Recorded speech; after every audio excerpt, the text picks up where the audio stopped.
kata Rasulullah, tahukah engkau apa hak Allah yang wajib hukumnya dipenuhi oleh setiap hamba-hambanya?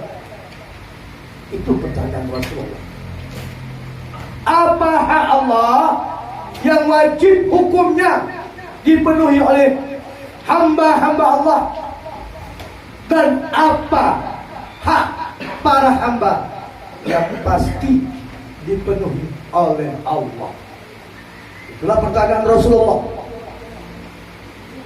Lalu kemudian Mu'az menjawab, hanya Allah dan Rasulnya yang lebih tahu.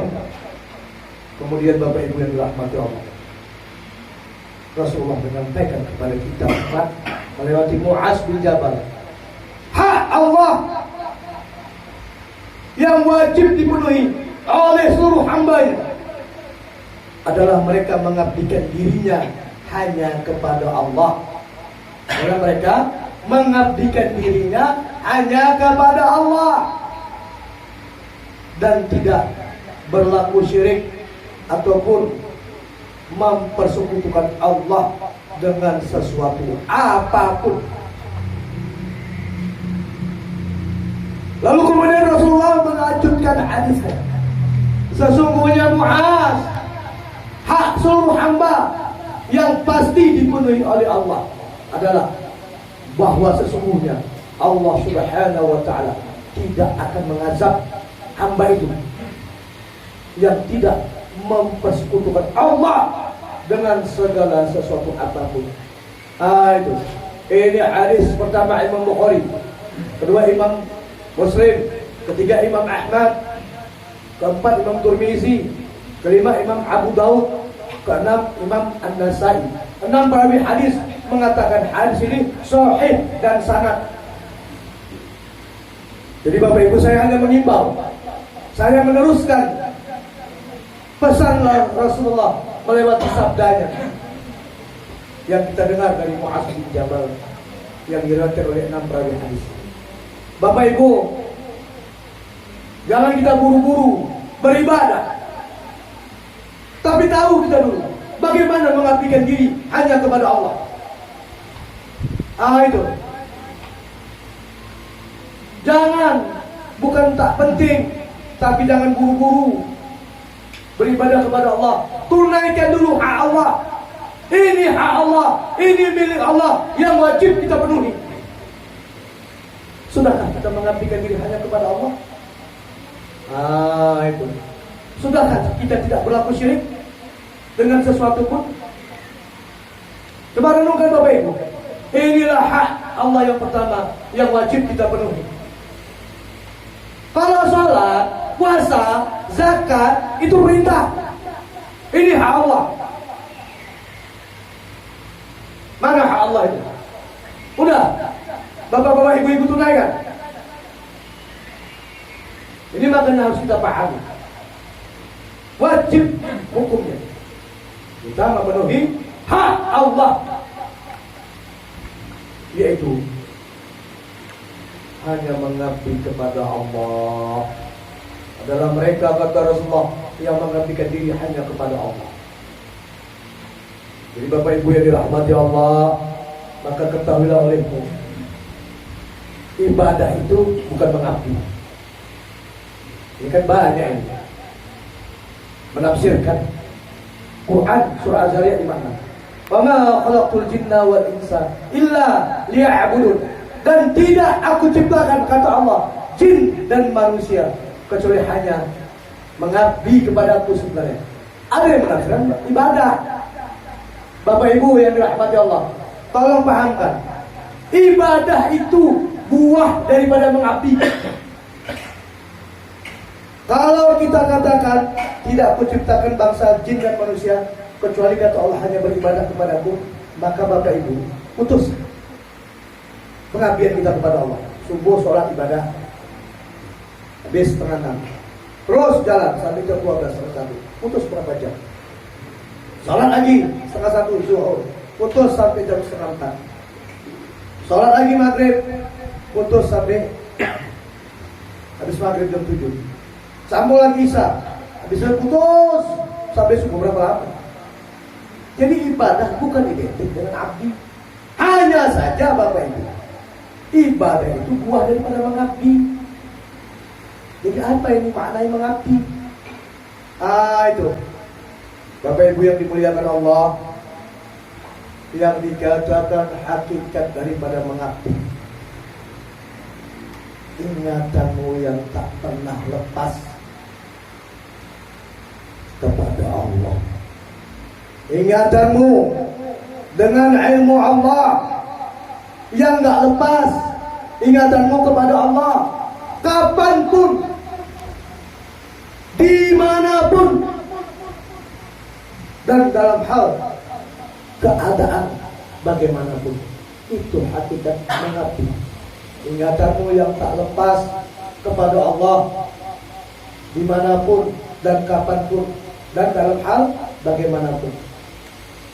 Bagaimana engkau mau ingat kalau engkau tak mengenal siapa Allah? Engkau hanya menyebut namanya. Ini yang dikatakan Rasulullah dalam hadis terdapat dalam kitab Kasful Asrar karena Syekh Abdurrahman Saleh Al-Minangkabawi, seorang wali Allah dari Sumatera Barat. Di dalam kitab tersebut diletakkan, dinukilkan hadis Rasulullah, man abdaha isma wal ma'na faqad kafara. Apa artinya? Barang siapa menyembah nama tanpa mengetahui akan maknanya, maka dia sesungguhnya adalah kafir, ingkar.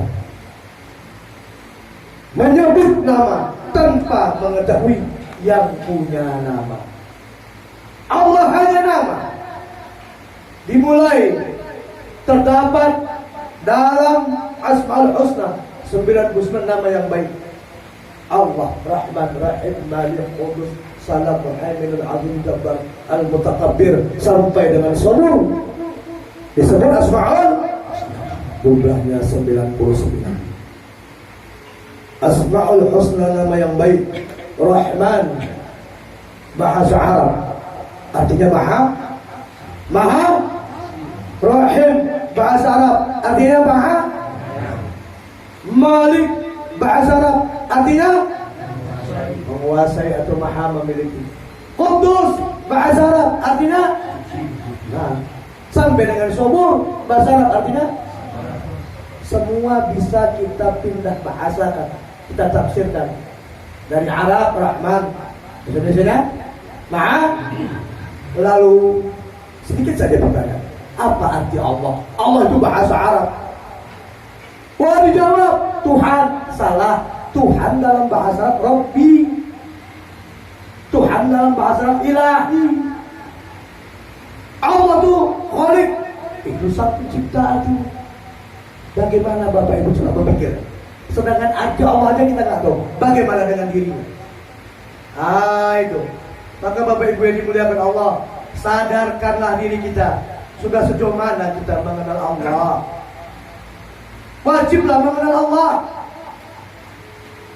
Itu yang harus kita kedepankan. Berdasarkan kata para wali Allah. Apa kata para wali Allah? Awaludin ma'rifatullah. Berawal agama mengenal Allah. Itu yang pertama, Bapak Ibu. Ibadah wajib, tapi ada yang lebih wajib. Menuntut ilmu untuk mengenal Allah. Apa dasar awal agama mengenal Allah? Al-Quran. Bapak Ibu, percaya nggak dengan Al-Quran? Percaya nggak Bapak Ibu dengan Al-Quran? Ya. Itulah dasar para wali Allah mengatakan awaludin, dasarnya Al-Quran. Apa kata Al-Quran? Apa kata Allah dalam firman-Nya? Wala in sa'altum man khalaqas samawati wal arda la yaqulunna Allah qul alhamdulillah bal aktsaruhum la ya'lamun. Al-Quran surat Al-Luqman, surat ke-31 ayat 25. Itu dalilnya. Itu pijakan dasar wali Allah yang mengatakan awal agama mengenal Allah. Karena banyak yang protes, itu bukan hadis Nabi. Biar bukan hadis Nabi, Tapi itu perkataan para wali Allah. Apa dasarnya? Quran surah Luqman. Apa maksudnya ini? Dan sesungguhnya jika kamu tanyakan kepada mereka, siapakah yang menciptakan langit dan bumi? Tentu mereka menjawab, Allah. Katakanlah, segala puji hanya milik Allah. Tetapi kata Allah, kebanyakan mereka tidak mengetahui.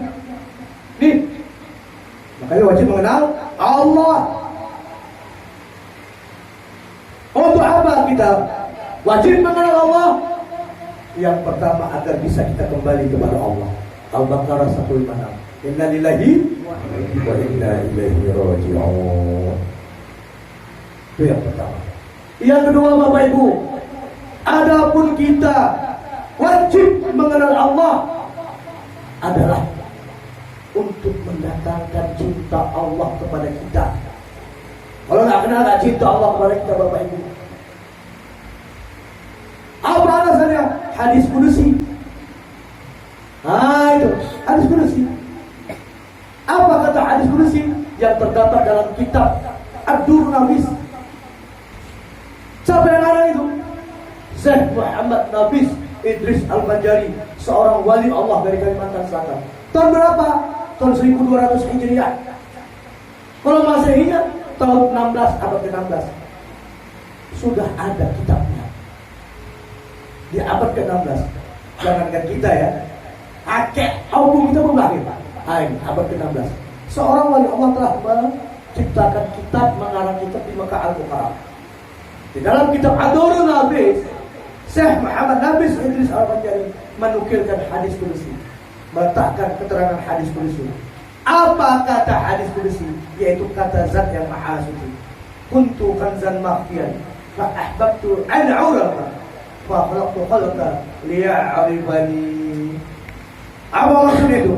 Kata Zat Allah, Bapak Ibu, aku kata Allah pembenaran yang tersembunyi, maka aku kata Zat Allah sangat cinta untuk dikenal, maka aku ciptakan makhluk agar mengenal diriku. Itu Bapak Ibu, kalau Bapak Ibu mau memahami kenapa kita wajib mengenal Allah. Pertama, pastikan engkau bisa kembali kepada Allah. Yang kedua, untuk mendatangkan cinta Allah. Yang ketiga, engkau wajib mengenal Allah agar bisa engkau mengabdikan diri kepada Allah. Macam mana kita mengabdikan diri kepada Allah? Kita nggak kenal. Macam kita kerja di salah satu perusahaan, kita nggak kenal atasan atau bosnya. Macam mana kita mau menunjukkan kerja kita mengabdi kepadanya?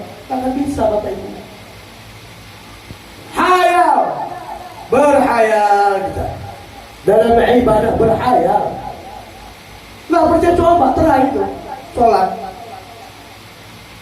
Apa tujuan sholat? Buka Quran Toha 14. Apa kata Allah? Fa'buduni wa aqimi sholata li dzikri. Tegakkan sholat, kata Allah. Sembah aku dan tegakkan sholat. Ingat aku, kata Allah. Lalu bagaimana mengingat Allah sementara kita tak dapat mengenal Allah? Apa yang mau kita ingat? Orang kita tak kenal. Itu. Maka